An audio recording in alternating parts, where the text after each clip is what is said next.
저는 오늘 여러분들과 함께 두 증인의 서로 다른 고백이라고 하는 말씀의 제목으로 함께 은혜의 말씀을 나누고자 합니다.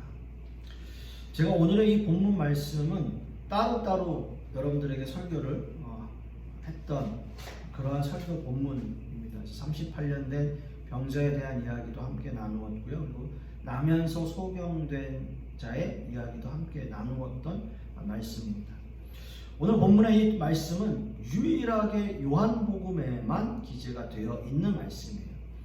특별히 이 두 군데의 말씀을 찾은 이유는 이 두 사건이 굉장히 시작이 비슷해요. 유사성이 있는데 마지막 결론은 완전히 달라요. 마지막 결론 부분은 다른 거죠. 이 사건을 비교하면서 이 기적을 체험한 사람들, 이 두 병자의 고백이 과연 어떤 고백이 진정한 우리의 고백이 되어야 하는가라는 말씀을 함께 나누기를 원합니다. 먼저 이 두 사건의 유사성은 이렇죠. 두 사람 다 몸이 불편한 사람들입니다. 한 사람은 38년 동안이나 병에 병들어 누워 있었고, 다른 한 사람은 나면서부터 선천적으로 소경으로 태어난 사람입니다. 그렇게 장애를 안고 태어난 사람이에요. 그러나 이 두 사람에게 기적같이 예수 그리스도께서 찾아오셨고, 그 예수 그리스도께서 이 두 사람에게 기적을 베풀어 주셨습니다. 38년 된 병자는 그 병이 낫게 되었고요. 나면서부터 소경된 사람은 눈을 뜨고 보게 되었습니다. 그러나 참 아이러니하게도요, 이 기적을 체험한 두 사람에게는 어떤 문제가 발생하게 되었어요. 병이 나았다는 어떤 그 기쁨보다는 참 어처구니 없게도 안식일에 왜 이런 일을 했느냐라고 하는 것에 초점이 맞춰지게 되었습니다. 그래서 이 기적을 체험한 두 사람은 과연 어떻게 그 상황을 대처하고 반응하게 되었느냐라고 하는 겁니다. 이 두 사건에서 먼저 우리가 생각해 보아야 할 것은 38년 된 병자의 이야기입니다. 여러분들께서도 이 설교 본문을 예전에 한번 들어보셨기 때문에 어느 정도는 알고 계실 겁니다. 유대인의 명절에 예루살렘으로 올라가고 계셨던 예수님께서 베데스다 못을 지나고 있었고, 그 중에 38년이나 누워서 병자로 있었던 사람을 만나게 돼요. 이 병자가 여기 있었던 이유는 가끔 천사가 나타나서 베데스다 못에 어떤 능력을 행하는데, 누구든지 제일 먼저 그 연못에 들어가는 사람은 어떤 병을 가지고 있다 하더라도 낫게 되어진다라고 하는 전설 때문이었어요. 그래서 그곳에 누워 있었던 거죠. 예수님은 그 사람의 병이 이미 오래된 것을 아셨고요. 예수님은 그 사람에게 이렇게 얘기합니다. 네가 낫고자 하느냐라고 물어보세요. 당연히 38년 동안 누워있던 병자에게 낫고자 하느냐라고 이야기했을 때 당연히 낫고 싶다라고 이야기를 했겠죠. 근데 의외로 이 병자는 그렇게 얘기한 게 아니라, 나를 저 베데스다 연못에 데려다 줄 사람이 없습니다. 그럼 저를 데려다 주십시오 라고 이야기를 하는 거예요. 그러니까 내가 낫고자 하느냐 그러면 네, 낫고 싶습니다 이렇게 말을 해야 되는데, 아니요, 나를 저기다 데려다 주는 사람이 여태껏 없었습니다 라는 이야기를 하는 거예요. 그러니까 예수님이 어떤 기적을 베푸실 것을 아직은 믿지 못하고 있었고, 그는 오히려 지금까지 전설적으로 내려오는 그 베데스다 못이 동할 때에, 그때 누군가가 빨리 자기를 넣어주면, 첫 번째로 넣어주면 좋겠다라는 이야기를 하는 거죠. 근데 예수님께서는 이렇게 문제를 해결하세요. 일어나 네 자리를 들고 걸어가, 이렇게 이야기를 하는 거예요. 그 사람은 그 병이 그 순간 낫게 되었고요. 여러분 한번 생각해 보세요. 38년 동안이나 문헌에 의하면 이 사람이 중풍병이라고 이야기도 하는데, 그 누워 있었던 사람이 그 자리에서 일어난 사건, 엄청난 사건인 거죠. 근데 그렇게 감격적인 순간, 또 놀라운 은혜의 경험을 하고 나서 뭔가 석연찮은 이야기가 생기기 시작합니다. 요한복음 5장 9절 말씀에 이렇게 기록합니다. 그 사람이 곧 나아서 자리를 들고 걸어가니라. 이날은 무슨 날이라고요? 안식일이니 라는 말로 시작이 돼요. 9절 마지막에 이날은 안식일이니 라고 하는 이 말씀 때문에 뭔가 걸리는 거예요. 그래서 결국 9절의 마지막이 앞으로 이 사람에게 어떤 일이 일어날 것인가 라고 하는 것에 대해서 암시하고 있는 거죠. 그래서 10절 말씀에 보면 이렇게 이야기합니다. 유대인들이 병 나은 사람에게 이르되 안식일인데 네가 자리를 들고 가는 것이 옳지 아니하니라 라는 말을 해요. 여러분 한번 생각해 보세요. 38년 된 병자가 하루아침에 병이 나아버렸어요. 엄청난 기적이고 놀라운 기적이에요. 하나님의 은혜예요. 근데 안식일에 자리를 들고 가는 것 뭐가 그렇게 중요하겠어요? 그런데 그 사람이 예수님을 만났고 예수님을 통해서 병이 나았다는 것 너무나 중요한 사실이고 자기가 병이 나았다는 게 기적 같은 일임에도 불구하고 유대인들은 그 이야기를 다 제쳐두고 야, 왜 안식일인데 자리를 들고 가냐라고 하는 거예요. 당연히 율법적으로는 문제가 되는 거예요. 안식일에서 어떤 물건을 여기서 여기로 옮기는 것, 이 물건을 여기서 저기로 옮기는 것 율법적으로 당연히 그 당시 상황에서는 불법적인 행위예요.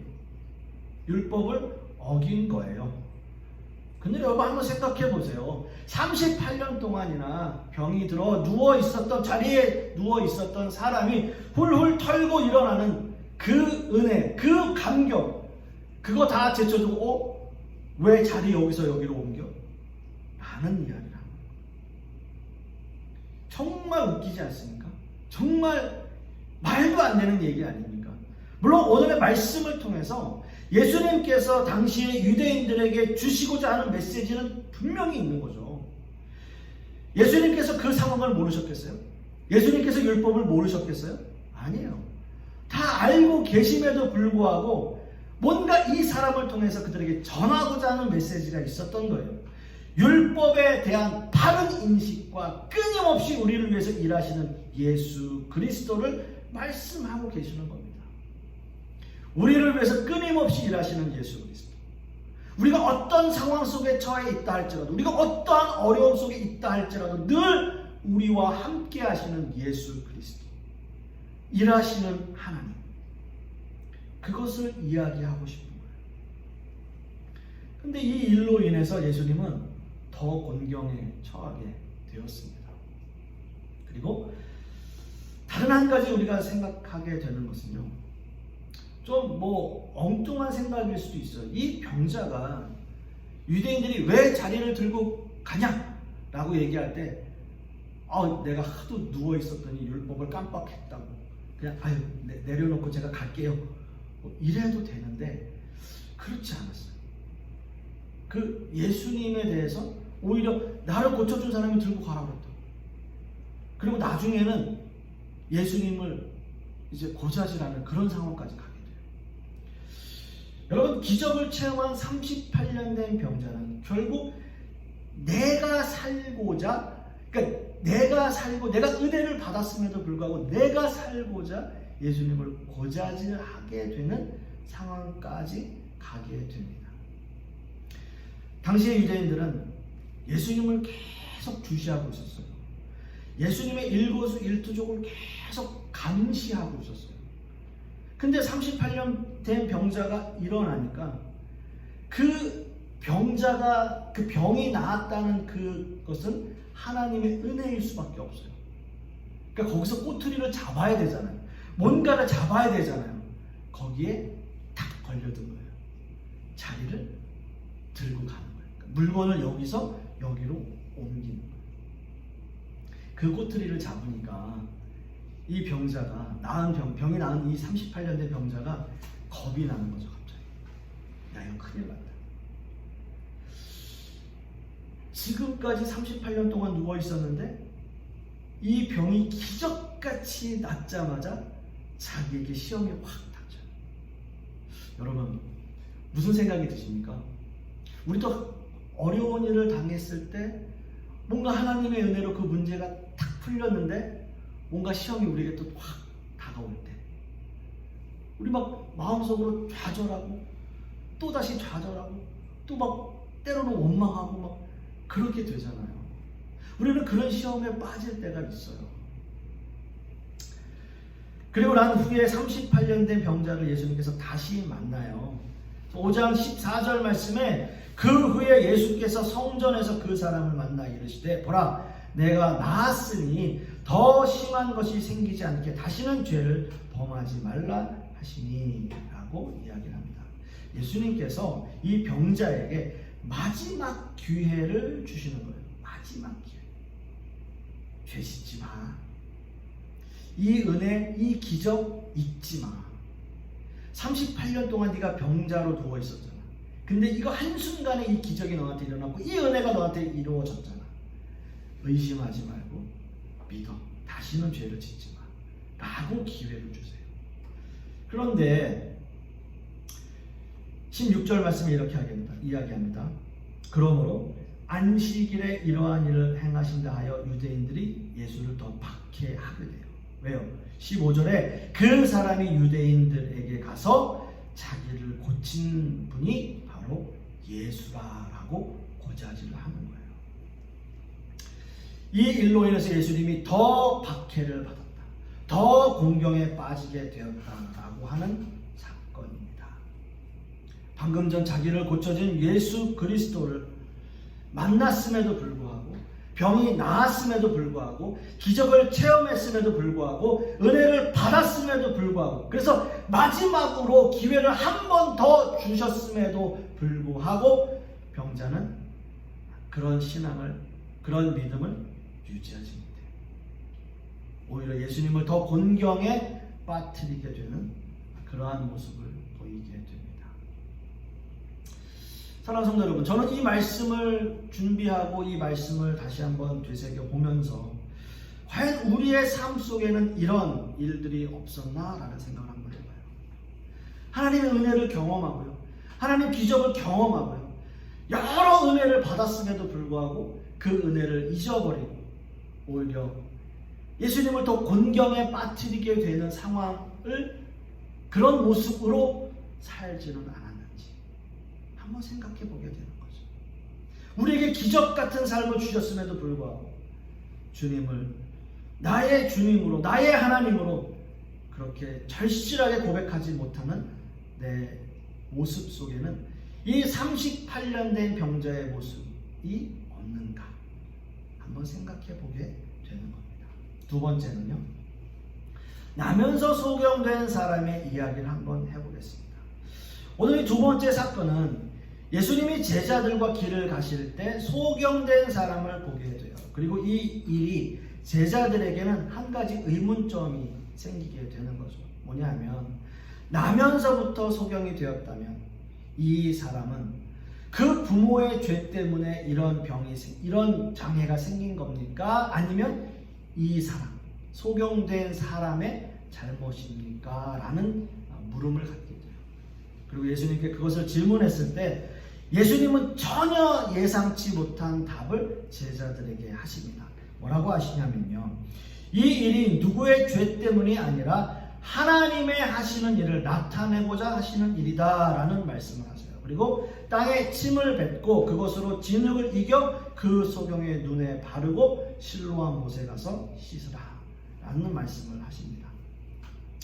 참 황당한 일이긴 하지만 당시 고대 사회에서는 흔히 있었던 일이에요. 그러니까 진흙을 이겨서 눈에 바르는 것이, 그렇게 해서 눈병이 낫는 것이 흔히 있었던 의료 행위다라고 하는 거죠. 그런데 이 사람은 눈병이 아니고 소경이에요. 소경.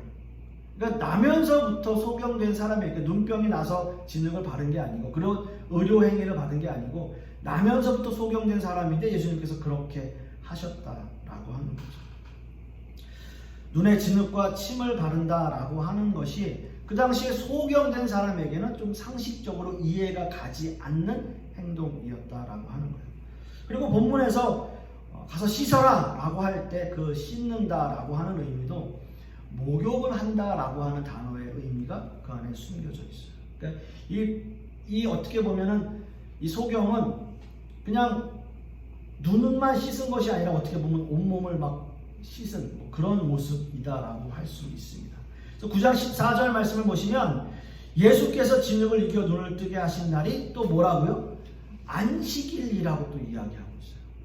우리가 함께 읽었던 5장의 말씀에서도 38년 된 병자의 이야기가 끝나면서 뭐라고 되어 있습니까? 안식일이다. 그리고 오늘 본문의 말씀도 안식일이다 라고 이야기해요. 그러니까 안식일 때문에 이 이야기도 문제가 생긴 거예요. 어떻게 보면 우리가 또 한 번의 궁금증을 가지게 된 것은 이렇게 어떻게 보면 예수님께서 그 소경의 눈도 그냥 고치실 수 있을 거 아니에요. 말씀으로. 그 전에 예수님께서도 마태복음에서도 말씀으로만 고친 사건들이 있어요. 꼭 눈에 뭘 바르지 않고. 그 다음에 38년 된 병자도 그냥 조용히 가서 그냥 가. 들고 가라고 하시지 말고 그냥 나갔으니까 가. 할 수도 있는데 이상하게 그런 상황들이 다 이런 어떤 예수님의 이런 행동들 때문에 문제가 되어지고 그 문제들 때문에 곤경에 처해지고 또 이렇게 병이 나은 사람들도 어떤 은혜의 감격보다는 어떤 문제가 발생해서 그 은혜의 감격 이후에 자꾸 어떤 그런 그 심리적인 압박감을 느끼게 되는 사건으로 자꾸 이렇게 뭔가 이야기가 전개되어진다라고 하는 거죠. 당연히 안식일에 이런 의료 행위를 하는 것 역시도 당시에 율법적으로 문제가 되는 행동이었다라고 하는 겁니다. 결국 유대인들은 소경되었던 사람 역시도 바리새인들이 다 데리고 가요. 그 소경을 데리고 갑니다. 그를 고쳐준 예수라는 사람의 죄를 찾기 위해서요. 제가 말씀드렸듯이 38년 된 병자의 사건에서도 계속 유대인들 또 그 종교 지도자들은 또 바리새인들은 그 예수님의 행동을 계속 주시하고 있었어요. 당연히 이 사건 속에서도 예수님의 행동들을 주시하고 있었습니다. 그런데 여기서도 딱 걸린 거예요. 뭘 했어요? 의료 행위를 했다라고 합니다. 안식일에 의료 행위를 했다. 그러니까 이것 역시도 예수님께서 그 사람에게 기적을 베풀어 준 그 사건보다는 예수님께서 무엇을 잘못했는가, 안식일에 무엇을 율법을 어겼는가라고 하는 것에 초점을 맞추고 싶어 하는 거예요. 바리새인들은 바로 그런 거예요. 유대인들이나 바리새인들은 기적에 관심이 없어요. 하나님의 은혜에 관심이 없어요. 오로지 그 예수 그리스도, 예수라고 하는 사람이 어떤 잘못을 행했는가, 그것에 대해서만 관심이 있는 거예요. 여러분 생각해 보세요. 나면서 소경되었어요. 한 번도 세상을 보지 못한 사람이에요. 그런 사람이 눈을 뜨게 되었어요. 얼마나 감격적인 일이에요. 얼마나 하나님의 은혜입니까? 근데 그 기쁨도 잠시, 그 본질을 흐리고 있는 그 사람들에게 너 예수님께서 이렇게 했지, 예수님 이거 잘못한 거야, 예수 이거 잘못한 거야 라는 이야기를 계속 하는 거예요. 그런데 여러분, 이 상황에서 대처하는 이 방법은 38년 된 병자와 이 소경이 완전히 달랐어요. 요한복음 9장 25절 말씀에 대답하되 그가 죄인인지 내가 알지 못하나. 그가 죄인인지 알지 못한다는 건 누굴 얘기하는 거예요? 예수님을 얘기하는 거예요. 그가 죄인인지 내가 알지 못하나 한 가지 아는 것, 내가 한 가지 경험한 것, 내가 느낀 것, 실질적으로 내가 체험한 것, 내가 맹인으로 있다가, 내가 소경으로 있다가 지금 보는 것이다. 그것이 팩트다. 그것이 사실이다. 그가 누군지 나는 아직 모른다. 죄인인지도 모른다. 하지만 나면서부터 소경된 내가 지금 세상을 보고 있는 것, 이게 팩트 아니냐, 이게 진실 아니냐 라는 얘기를 그 사람들에게 하는 거예요. 바리새인들에게 하는 거예요. 여러분, 이렇게 고백하는 것이 물론 내가 경험자이고 내가 그런 상황을 겪은 사람이니까 당연히 고백할 수 있겠지라고 생각할 수 있겠지만요, 아니요. 그렇게 쉬운 일이 아니에요. 그 사건의 본질을 흐리고 진실을 은폐하려고 하는 그 사람들에게는 지금 이 소경된 사람 죽느냐 사느냐의 문제예요. 죽느냐 사느냐. 그리고 오히려 바리새인들을 향해서 이렇게 얘기합니다. 당신들도 그 제자가 되려 하나이까? 라고 이야기해요. 여러분, 얼마나 담대합니까? 이 사람이 얼마나 담대해요. 그냥 죽을 각오를 하는 거예요. 여러분, 당시에 유대인들이 그 유대교 안에서 출교를 당하는 건요, 엄청나게 무서운 벌이에요. 아무것도 할 수가 없어요. 아무것도 할 수 없어요. 그냥 쫓겨나는 거예요. 아무것도 할 수 없고 그냥 어찌 보면 사형 선고나 다를 바가 없어요. 그런데 이렇게 이야기하는 거예요. 죽음을 두려워하지 않고 얘기하는 겁니다. 나면서 소경된 자는 어떤 벌을 받는다 할지라도 하나님께서 자기에게 주신 그 은혜, 예수 그리스도를 통해서 자기에게 주어진 그 은혜, 그걸 배신할 수가 없었어요. 그걸 저버릴 수가 없었어요. 그래서 다시 만나요. 예수님을 다시 만나게 돼요. 우리가 함께 읽은 본문이에요. 예수께서 그 사람을 그들이 바리새인들이 쫓아냈다 하는 말을 들으셨어요. 그리고 쫓아냈어요. 그러니까 출교를 당한 거예요. 그러면 어떻게 돼요?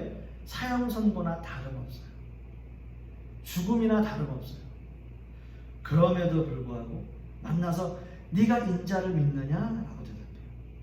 그때 소경이 주여 그가 누구시오니까 내가 믿고자 하나이다. 예수께서 이르시되 네가 그를 보았거니와 지금 너와 말하는 자가 그이니라. 이르되 주여 내가 믿나이다 하고 절하니라. 이게 나면서부터 소경된 사람의 고백이에요. 주여 내가 믿나이다. 주여라고 하는 말, 나의 주인이십니다 라고 하는 진실한 고백이죠. 사랑하는 성도 여러분, 우리가 삶을 살아가면서 생각해보면 참 많은 기적과 참 많은 은혜들을 경험하면서 살았을 거예요. 여러분들께서는 그 상황들을 지금 기억나는 것도 있고 기억하지 못하는 그런 은혜와 기적들이 우리의 삶 속에 분명히 있을 겁니다. 혹 우리가 잊은 거라면 마치 38년 된 병자처럼 그것을 그냥 잊고 잊어버리고, 또 어떤 의미에서는 배신이라는 거 하는 의미보다는요, 좀 외면하면서 그렇게 살지는 않았는지. 또 우리가 생각해보는 그런 그 기적과 은혜들 속에서 38년이 나면서부터 소경된 사람의 이 모습처럼 분명히 기억하고 분명히 고백하는 그러한 은혜와 기적들도 우리의 삶 속에 분명히 있을 겁니다. 저는 간절히 소망하기는 이 두 사건은 너무나 비슷하고 너무나 흡사한 그러한 그 유사성이 있는 사건이지만 결론은 너무 달라요. 그 결론은 너무 달라요. 사랑하는 성도 여러분, 간절히 소망하기는 나면서 소경된 사람의 그 고백처럼 우리가 어떤 상황 속에 처해질 수밖에 없다 할지라도 주님을 택하고 하나님의 자녀임을 우리가 고백하고 하나님의 은혜를 잊지 않는 저와 여러분들의 삶의 모습이 될 수 있기를 간절히 소망하겠습니다. 기도하겠습니다. 아버지 하나님, 때로는 우리의 삶을 뒤돌아볼 때 38년 된 병자의 모습처럼 때로는 주님을 외면하며 또 우리가 받은 은혜와 기적들을 생각하지 못하고 살아갈 때가 얼마나 많습니까? 그런 우리의 모습을 주님 앞에 회개하며 우리의 용서를 구합니다. 그러므로 아버지 하나님, 오늘 우리가 함께 말씀을 나누었던 나면서 소경된 자의 모습, 그가 어떠한 어려움이 그에게 처해온다 할지라도 주님께서 주신 그 기적과 은혜를 잊지 않고 주님의 말씀을 따라 주 예수를 나의 주로 고백하는 그 소경의 모습, 바로 그 모습이 진정한 신자의 모습일 것입니다. 간절히 소망하기는 우리 역시도 나면서 소경된 자의 모습의 삶을 살아갈 수 있도록 주님께서 역사하여 주시옵소서. 그렇게 주님 앞에 진실함으로 고백할 수 있는 우리 모든 성도님들의 모습 될 수 있도록 주님께서 역사하여 주시옵소서. 이 모든 말씀 우리 주 예수 그리스도의 이름으로 기도하옵고, 이제는 우리 주 예수 그리스도의 은혜와 아버지 하나님의 극진하신 사랑과 성령님의 내주 교통하심이 오늘 그 두 증인의 마지막 고백을 우리가 함께 나누면서 나면서 소경된 자의 모습으로 또 그 사람의 고백의 모습으로 살아가기를 소망하는 우리 하나님의 백성들 머리 위에, 자녀들 위에, 그 사업과 직장 위에, 그리고 우리 풍요로운 교회 위에 이제부터 영원토록 함께 있을지어다. 아멘.